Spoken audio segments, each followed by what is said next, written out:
कैसे हैं सभी छात्र और छात्राएं। चलिए, मैं आपका अपने टीचर गुलशर गौड़। आप लोगों को पता है कि आज शनिवार है। शनिवार के दिन हम आप लोगों को PCSJ, APO, SJS ऑल न्यायिक क्षेत्र से संबंधित जो भी एग्ज़ाम है उन सब से संबंधित हम आपको टॉप 20 क्वेश्चन लेकर आते हैं आप लोगों के लिए। जो एग्ज़ाम पहले हो चुके उन पेपरों का एनालिसिस करने के बाद वो क्वेश्चन डालते हैं हम आप लोगों के लिए, और जो संभावित क्वेश्चन हो सकते हैं एग्जाम में वो हम टॉप 20 क्वेश्चन में आप लोगों के लिए एवरी सैटरडे प्रदान करते हैं आप लोगों को, ताकि आप लोगों का कोई भी पोर्शन ऐसा ना रहे जो आपको एग्जाम में बैठकर ये फील हो कि काश अगर मैं ये पढ़ लेता तो मैं बहुत अच्छा स्कोर कर पाता। तो उस सोचने से पहले ही हम लोगों को तैयार होना है, डे बाय डे तैयार होना है, और किसी भी समस्या के आने से पहले ही हमें उसका समाधान खोजना है। तो उन्हीं सब चीज़ों को आगे बढ़ाते हुए आज मैं आप लोगों के लिए टॉप 20 सिविल प्रक्रिया संहिता 1908 से संबंधित 20 क्वेश्चन लेकर आया हूं, और आप लोग कंटिन्यूटी के साथ जुड़े। आप लोगों के लिए प्रतिदिन जर्नल स्टडी की क्लास भी कराई जा रही है, जिसे हिंदी में सामान्य अध्ययन कहते हैं। सामान्य अध्ययन में आप लोगों के लिए साइंस भी चल रही है, आप लोगों के लिए इतिहास, ज्योग्राफी, पॉलिटी, जनरल कंप्यूटर, और आप लोगों के लिए करंट अफेयर की क्लास भी चल रही है। तो आप ज़्यादा से ज़्यादा लोगों को जोड़ने का प्रयास करें, और अगर आप हमारे यूट्यूब चैनल पर पहली बार आए हैं तो सब्सक्राइब कर लीजिएगा, लाइक और शेयर ज़्यादा से ज़्यादा करें। चलिए आइए देखते हैं सिविल प्रक्रिया संहिता 1908। ठीक है, टेस्ट नंबर 23। क्लियर। पहला क्वेश्चन है हमारा, वाद पत्र का नामंजूर किया जाना वर्णित है। कोई वाद पत्र है, उसका नामंजूर होना किस भाग में या किस धारा में उल्लेखित किया गया है? आदेश 7 नियम 11 में, आदेश 8 नियम 4 में, आदेश 6 नियम 13 में, डी कोई नहीं, नन ऑफ दीज। बताइए, वाद पत्र का नामंजूर किया जाना किस धारा में या किस उसमें नियम में उल्लेखित है? यह है आपका आदेश 7 नियम 11 में। ठीक है। क्वेश्चन नंबर 2, एक प्रतिवादी को अपना लिखित कथन न्यायालय में दाखिल करने की सीमा समय सामान्यतः क्या है? अगर कोई प्रतिवादी है, उसे न्यायालय में कोई लिखित कथन देना है अपनी सफाई के लिए, अपनी समस्या के लिए, किसी भी चीज के लिए, या न्यायालय में प्रस्तुत ना होने के लिए या प्रस्तुत होने के लिए, पेश होने के लिए, तो उसकी समय सीमा क्या है? समन की तामील के 60 दिन के अंदर, जब उसे समन जारी किया गया उसके 60 दिन के अंदर, समन की तामील के 30 दिन के अंदर, जब उसे समन जारी किया गया उसकी तामील के 30 दिन के अंदर, समन की तामील के 90 दिन के अंदर। बताइए, उसे जो समय मिलता है वो है समन की तामील से 30 दिन के अंदर। समन की जो तामील होती है उसके 30 दिन के अंदर इसे, इसके लिए समय सीमा है, इसके अंदर अंदर इसे वो होना है। तो इसका आंसर हो जाएगा हमारा बी। ठीक है। क्वेश्चन नंबर 3, प्रतिवादी उसके विरुद्ध पारित किसी एक पक्षीय डिग्री को अपरास्त करने के लिए आवेदन कर सकता है। प्रतिवादी उसके विरुद्ध पारित किसी एक पक्षीय डिग्री को अपरास्त मतलब खत्म करने के लिए आवेदन कर सकता है। अगर एक पक्ष उस पर कोई कार्रवाई होगी तो उस डिग्री को खत्म करने के लिए कब तक वो अपनी एप्लीकेशन या कुछ भी जारी दे सकता है, या किसे दे सकता है, ये भी क्वेश्चन उठता है, किसे दे सकता है? उच्च न्यायालय को, अपीलीय न्यायालय को, उच्च न्यायालय को जिसने डिग्री पारित की है, डी है, उपरोक्त कोई नहीं। प्रतिवादी उसके विरुद्ध पारित किसी एक पक्षीय डिग्री को अपरास्त करने के लिए आवेदन कर सकता है। तो प्रतिवादी अपरास्त करने के लिए उस डिग्री को उस न्यायालय में ही आवेदन करेगा जिसने वो जारी की है। तो आंसर हो जाएगा हमारा सी, उच्च न्यायालय को जिसने डिग्री पारित की है। तो आंसर सी हो गया हमारा।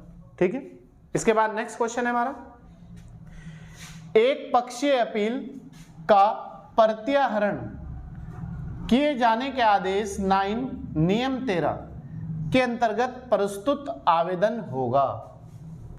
क्वेश्चन समझ लीजिएगा, एक पक्षीय अपील का प्रत्याहरण किए जाने के आदेश 9 नियम 13 के अंतर्गत प्रस्तुत आवेदन होगा।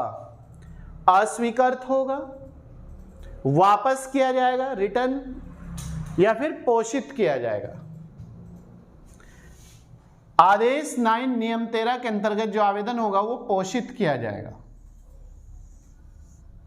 ठीक है, क्वेश्चन नंबर 5, किसी वाद को खारिज किया जा सकता है जब प्रतिवादी को जारी किया गया समन बिना तामील हुए लौट आए और वादी नए समन के लिए आवेदन न करे।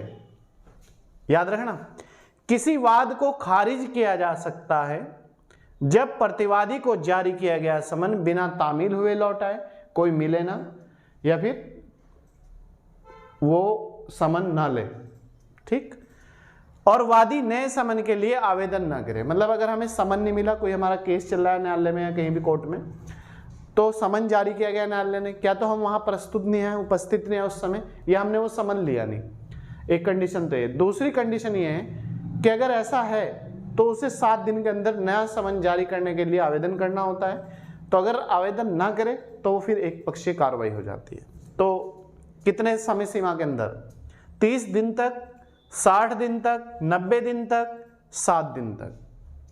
तो उसे नए समन के लिए आवेदन 7 दिन के अंदर करना होता है, 7 दिन के अंदर। क्वेश्चन नंबर 6, न्यायालय उन अभिकथनों या अंतर वस्तुओं के आधार पर विवादकों की रचना नहीं कर सकेगा जो पक्षकारों द्वारा किए गए हैं। न्यायालय उन अभिकथनों या अंतर वस्तुओं के आधार पर विवादकों की रचना नहीं कर सकेगा जो पक्षकारों द्वारा किए गए हैं। आवेदन पत्रों में, दस्तावेजों में, या फिर शपथ पर? बताइए किस में? वेरी गुड, बताइए। बहुत अच्छा क्वेश्चन है अपने आप में। इसका आंसर हो जाएगा हमारा दस्तावेजों में। जो एविडेंस उसने दिए हैं दस्तावेज, उनमें, दस्तावेजों में। इसके बाद नेक्स्ट क्वेश्चन है, क्वेश्चन नंबर नेक्स्ट है हमारा, कौन से दिनांक से दीवानी प्रक्रिया संहिता, मतलब किस तिथि से दीवानी प्रक्रिया संहिता 1908 लागू की गई थी? ऐसी कौन सी तारीख थी, ऐसा कौन सा दिन था, ऐसा कौन सा वर्ष था जब दीवानी प्रक्रिया संहिता 1908 को लागू किया गया था? ए 1 जनवरी 1909 में, 1 फरवरी 1908 को, 1 अप्रैल 1908 को, डी है नन ऑफ दीज, कोई नहीं। बताइए कौन से तारीख और कौन से वर्ष को सिविल प्रक्रिया संहिता 1908 लागू की गई थी? ये की गई थी 1 जनवरी 1908 को, 1909 में, सॉरी, 1 जनवरी 1909। क्वेश्चन नंबर 8, पूर्व न्याय संबंध सिविल प्रक्रिया संहिता 1908 की धारा में उपबंधित है। मतलब पूर्व न्याय जो संबंध है उसका किस धारा में उल्लेख किया गया है? धारा 9 में, धारा 12 में, धारा 11 में? बताइए। पूर्ण न्याय संबंध का उल्लेख सिविल प्रक्रिया संहिता की किस धारा में है? यह है आपका धारा 11 में। ठीक है। क्वेश्चन नंबर 9, दीवानी प्रक्रिया के कौन से प्रावधान हैं एक उच्च न्यायालय किसी वाद को हस्तांतरित कर सकता है? मतलब एक उच्च न्यायालय किसी वाद को ट्रांसफर कर सकता है। दीवानी प्रक्रिया के कौन से प्रावधान हैं एक उच्च न्यायालय मतलब सुप्रीम कोर्ट, उच्च न्यायालय मतलब हाई कोर्ट किसी वाद को हस्तांतरित कर सकता है? दंड प्रक्रिया संहिता की धारा 25 में, दंड प्रक्रिया संहिता की धारा 20 में, दंड प्रक्रिया संहिता की धारा 12 में और दंड प्रक्रिया संहिता की धारा 15 में। बताइए दीवानी प्रक्रिया के कौन सा प्रावधान है कि एक हाई कोर्ट किसी वाद को हस्तांतरित कर सकता है? इसका उल्लेख है दंड प्रक्रिया संहिता की धारा 25 में। ठीक है। क्वेश्चन नंबर नेक्स्ट, सिविल प्रक्रिया संहिता धारा 151 के अंतर्गत न्यायालय को प्रदत्त शक्ति जानी जाती है। मतलब जो न्यायालय की धारा 151 के अंतर्गत शक्तियां दी गई है वो किस नाम से जानी जाती है या उन्हें क्या कहा जाता है? पुनरीक्षण शक्ति, अंतर्निहित शक्ति, अपीलीय शक्ति, डी है पुनर्विलोकन शक्ति। बताइए। Very good. सिविल प्रक्रिया संहिता धारा 151 के अंतर्गत न्यायालय को प्रदत्त शक्ति, न्यायालय को जो शक्तियां प्रदान है वो उन्हें क्या कहते हैं? उन्हें कहते हैं अंतर्निहित शक्ति। मतलब उसमें जो शक्तियां हैं, जो उसे शक्ति दी गई है। ठीक है। मतलब जैसे हमारी बॉडी में अनेक पार्ट है, बॉडी तो एक ही है, न्यायालय तो एक ही है, हाई कोर्ट सुप्रीम कोर्ट सबका नाम न्यायालय है, लेकिन इसके अंदर अलग अलग पार्ट है। तो वही न्यायालय को जो शक्तियां प्रदान की गई है उन्हें कहते हैं अंतर्निहित शक्ति। अंतर मतलब इंटरनली शक्ति। नेक्स्ट, अभिवचनों के संशोधन के लिए आवेदन के अंतर्गत पेश किया जाता है। अभिवचनों के संशोधन के लिए आवेदन ... के अंतर्गत पेश किया जाता है। आदेश 6 नियम 7, आदेश 6 नियम 5, आदेश 38 नियम 5। बताइए। अभिवचनों के संशोधन के लिए आवेदन ... के अंतर्गत पेश किया जाता है। आदेश 6 नियम 7 में, आदेश 6 नियम 5 में, आदेश 38 नियम 5 में। ये अंतर्गत पेश किया जाता है आदेश 6 और नियम 7 में। आदेश 6 नियम 7। क्वेश्चन नंबर 12, दीवानी कार्रवाई में साधारण तथा एक दीवानी न्यायाधीश को सुनवाई की समाप्ति के बाद 90 दिन के भीतर निर्णय देना पड़ता है। इसको प्रस्तावित किया गया है। याद रखना, एक बार फिर देख लीजिएगा। दीवानी कार्रवाई में साधारण नॉर्मल तथा एक दीवानी न्यायाधीश को सुनवाई की समाप्ति के बाद, मतलब जब किसी ट्रायल की, किसी मुकदमे की सुनवाई की समाप्ति हो गई हो के बाद 90 दिन के भीतर निर्णय देना पड़ता है। इसको प्रस्तावित किया गया है 1976 में संशोधन करके, 2002 में संशोधन द्वारा, 1999 में संशोधन द्वारा। बताइए कब इस तरह का प्रावधान किया गया था? ये किया गया था 2002 में संशोधन करके। ठीक है। इसके बाद नेक्स्ट पॉइंट 13वां क्वेश्चन है हमारा, एक व्यक्ति अकिंचन के रूप में वाद संस्थित करता है, संस्थित मतलब वाद लाता है, उसे जाना जाएगा। एक व्यक्ति अकिंचन के रूप में वाद संस्थित करता है, उसे जाना जाएगा। ए बुद्धिमान व्यक्ति, विधिक व्यक्ति या फिर निर्धन व्यक्ति। तो उसे निर्धन व्यक्ति के रूप में जाना जाता है। C answer. क्वेश्चन नंबर 14, किसी विवादग्रस्त संपत्ति की रक्षा के लिए जिसको नियुक्त किया जाता है वह कहलाता है। मतलब अगर कोई विवादित संपत्ति है और उस पर विवाद होने की स्थिति बन रही है तो न्यायालय द्वारा उस पर जो संस्थित किया जाएगा उसे क्या कहते हैं? मतलब न्यायालय अपनी देख रेख में उस संपत्ति की रक्षा करता है। एक निर्णीत ऋणी, कमिश्नर, प्रापक या फिर कोई नहीं। किसी विवादग्रस्त संपत्ति की रक्षा के लिए जिसको नियुक्त किया जाता है वह कहलाता है प्रापक। प्रापक मतलब रिसीवर, इसे इंग्लिश में कहते हैं रिसीवर।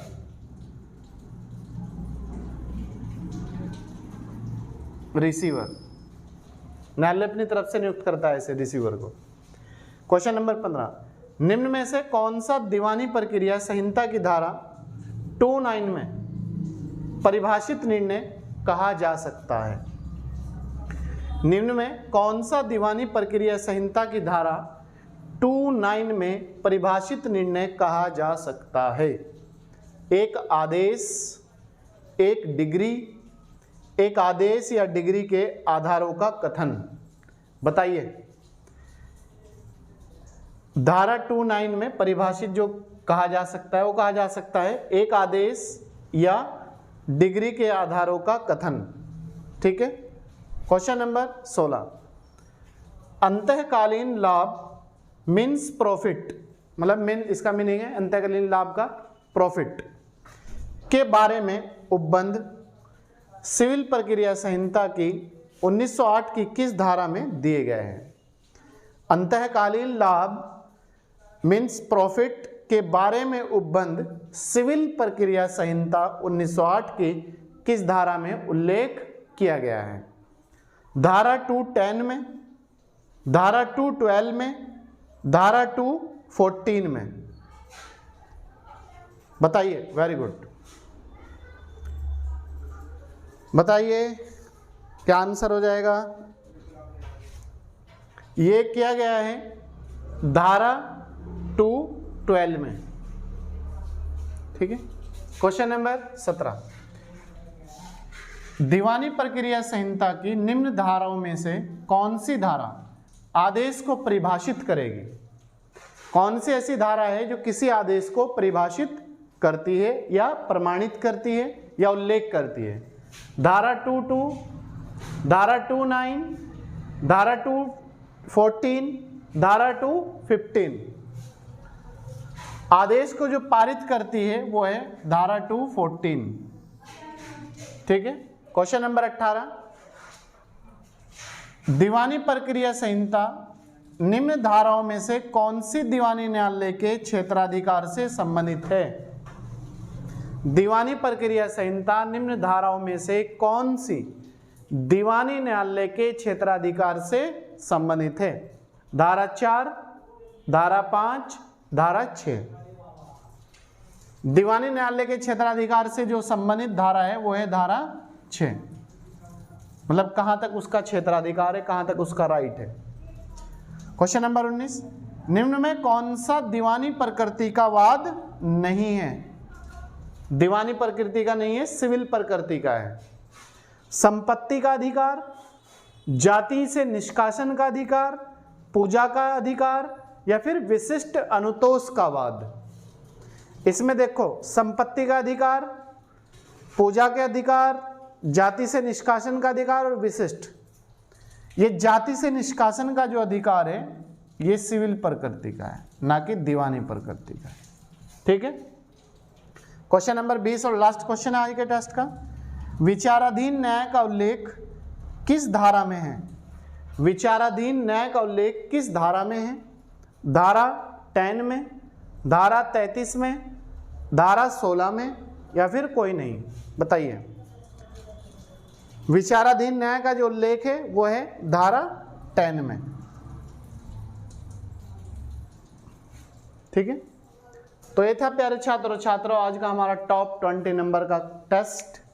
आज शनिवार है, उसके बावजूद भी आप लोगों को टेस्ट कराया गया है ताकि आप लोगों की रेगुलरिटी बनी रहे, आप लोग कंटिन्यू मेहनत कर सके और आप में लगातार सफलता को पाने का जज्बा रहे।